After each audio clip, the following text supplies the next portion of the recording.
Halo semuanya, Assalamualaikum warahmatullahi wabarakatuh. Kita bertemu lagi pada kesempatan kali ini. Saya akan memaparkan materi di mata kuliah rancangan percobaan. Nah, untuk pertemuan pertama kita masuk ke bagian pendahuluan. Oke. Kalau saya bertanya, kenapa dalam sebuah percobaan atau saat akan melakukan percobaan perlu kita rancang? Nah, nanti akan terjawab di mata kuliah ini. Ini adalah perjalanan yang harus nanti kalian lakukan atau kalian lalui untuk bisa mencapai kesimpulan dari riset atau dari penelitian yang kalian lakukan. Dari awal menentukan hipotesis, nah posisi rancangan percobaan itu ada di sini. Nah, rancangan percobaan itu harus sudah ditentukan sebelum percobaan ini dilaksanakan, sehingga nanti data yang diperoleh dan analisis data yang dilakukan ini sesuai untuk menunjang kesimpulan yang diharapkan dari tujuan penelitian. Sebenarnya apa sih tujuan kita melakukan percobaan? Ya, kenapa sih Bu Vivi kita harus melakukan sebuah percobaan? Oke. Jadi pertama, mempelajari bagaimana merubah rata-rata proses ke arah yang diinginkan. Oke. Misalkan begini, kita ingin membuat produk tertentu. Nah, kemudian kita misalkan bikin cake gitu ya, bikin cake yang kemudian diganti tepungnya. Biasanya pakai tepung terigu, terus kemudian ada isu bahwa terigu ini semuanya impor, kita pakai tepung lokal. Nah, penggunaan tepung lokal ini ada beberapa kekurangan, sehingga kita harus mempelajari gitu ya, kita harus melakukan percobaan sehingga kita bisa menghasilkan sebuah cake yang sesuai ke arah yang diinginkan, mendekati terigu. Nah, itu kan perlu percobaan, tidak sekali jadi. Kemudian mempelajari bagaimana cara mengurangi keragaman proses. Misalkan dalam kita melakukan riset atau kita melakukan penelitian, itu akan ada faktor-faktor X yang menyebabkan penelitian itu menjadi sulit untuk dikendalikan. Misalkan begini, saat kita tadi mau bikin cake ya, kita mau blender ya, atau kita pencampuran bahan dulu.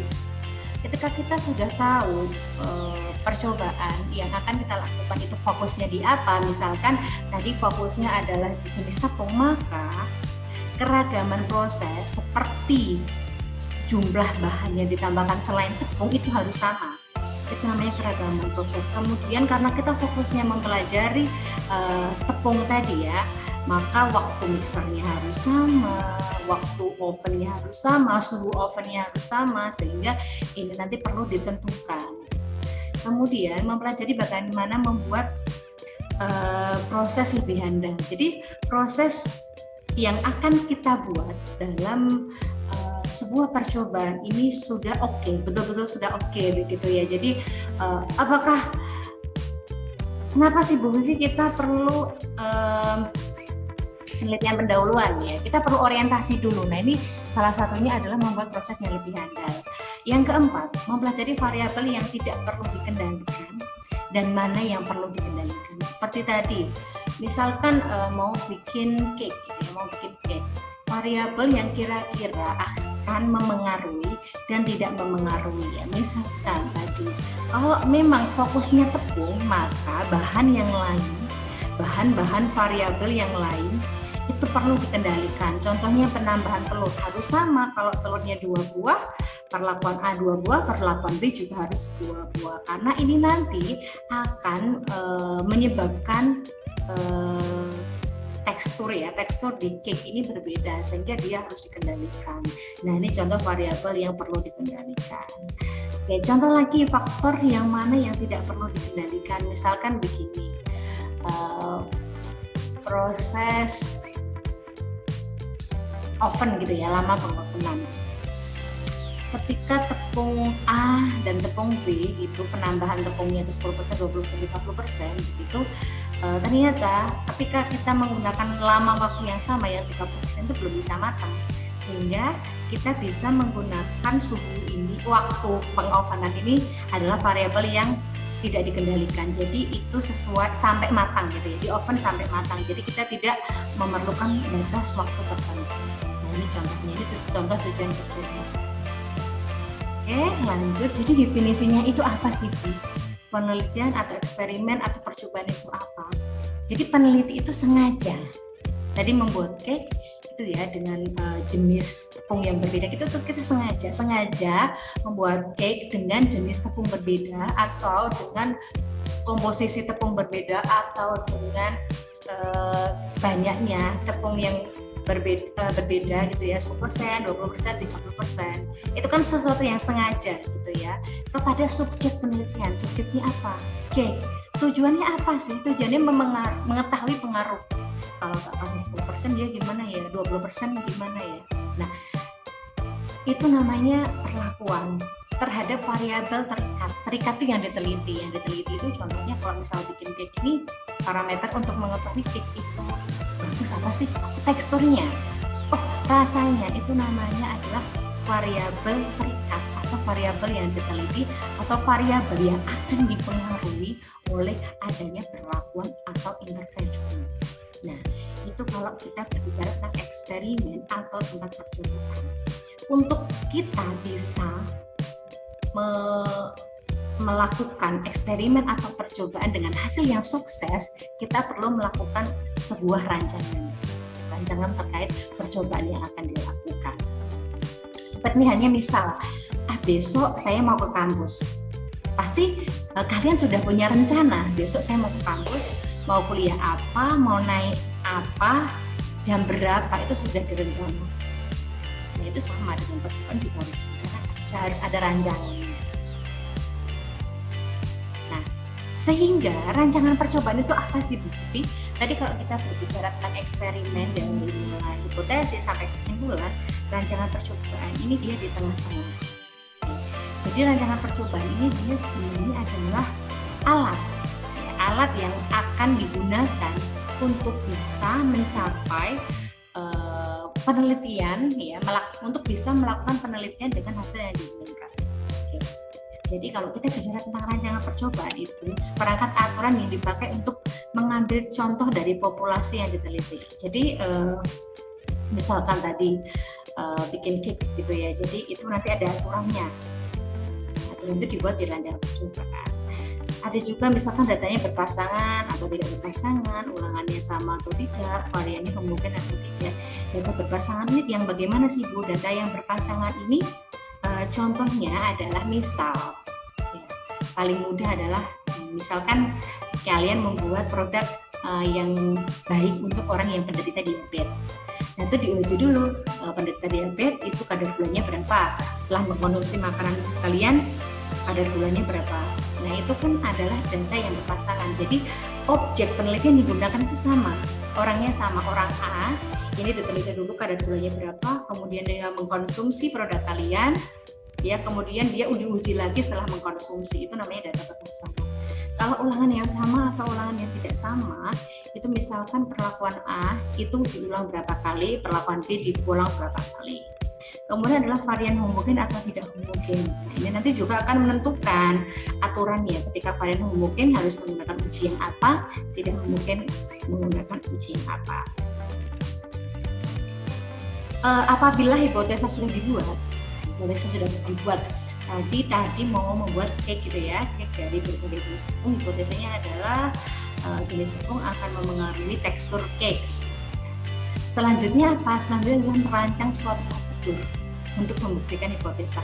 Benar nggak sih hipotesanya kalau misalkan tepung terigu saya ganti dengan tepung Garut misalkan ya? Nah itu kan sebenarnya kalian sudah tahu karena pasti akan berubah. Karena apa? Karena di tepung itu dia punya gluten, ya, di Garut tidak ada. Nah itu nanti hipotesa ini itu akan digunakan untuk merancang suatu prosedur. Nah, untuk membuktikan hipotesa yang sudah kalian buat tadi. Nah, itu yang disebut prosedur percobaan atau the experimental procedure. Oke. Nah, manfaatnya apa, Bu? Nah, manfaatnya adalah mampu mengetahui pengaruh faktor penelitian melalui penelitian eksperimen. Jadi, rancangan percobaan ini digunakan untuk nanti mahasiswa yang akan melakukan penelitian eksperimen.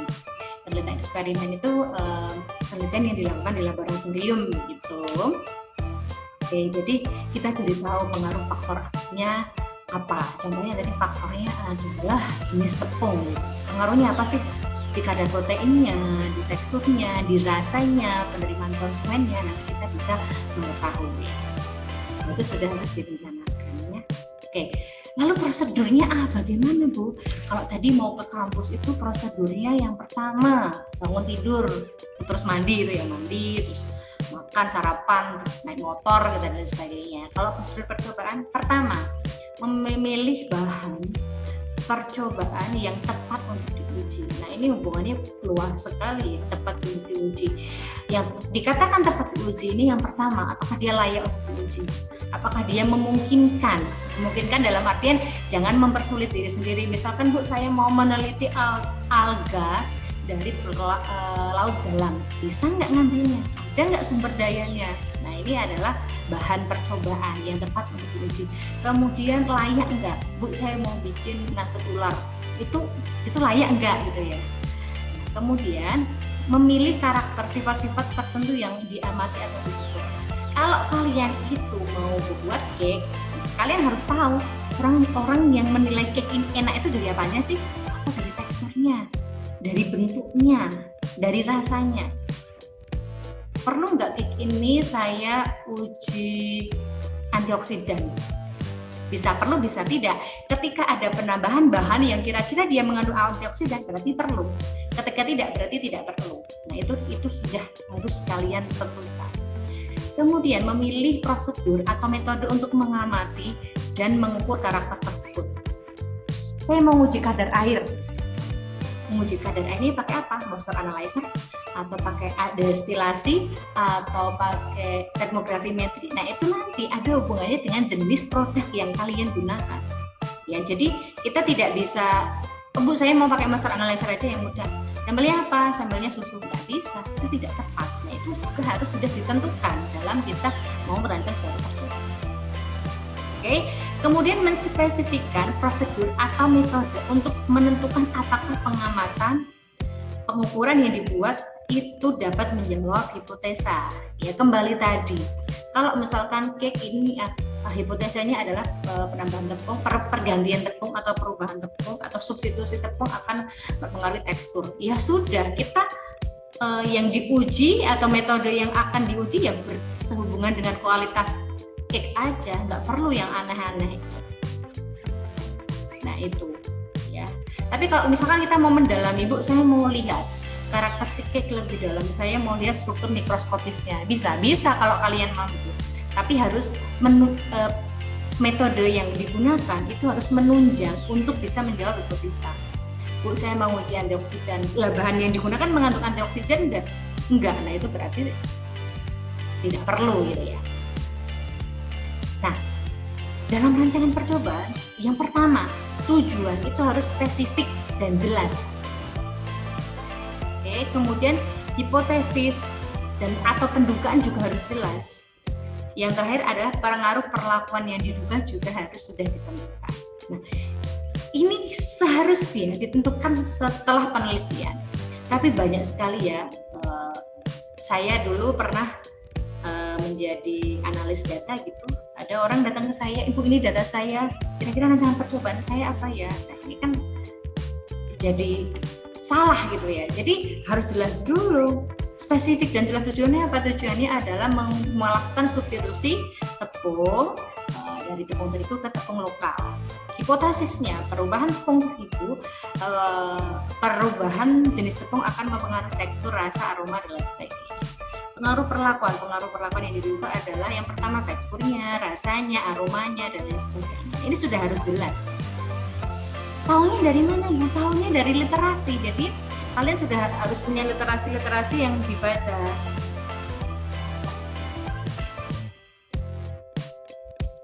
Nah, ini adalah istilah-istilah yang digunakan di dalam dunia rancangan percobaan.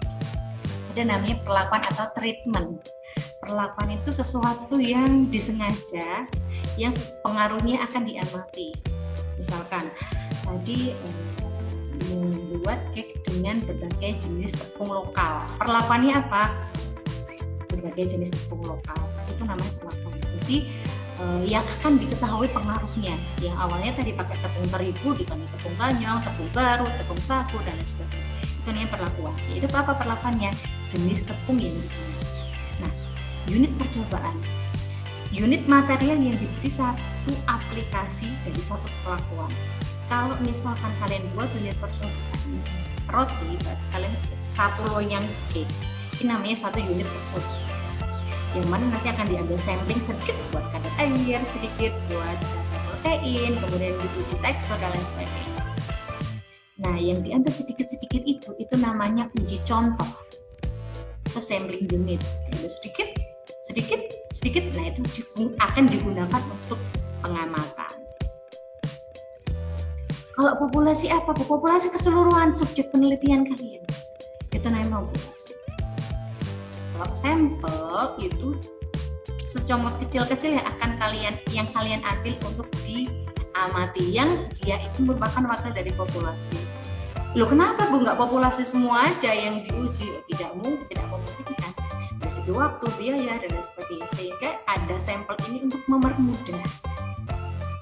Tuh. Nah, lanjutnya ada namanya experimental error.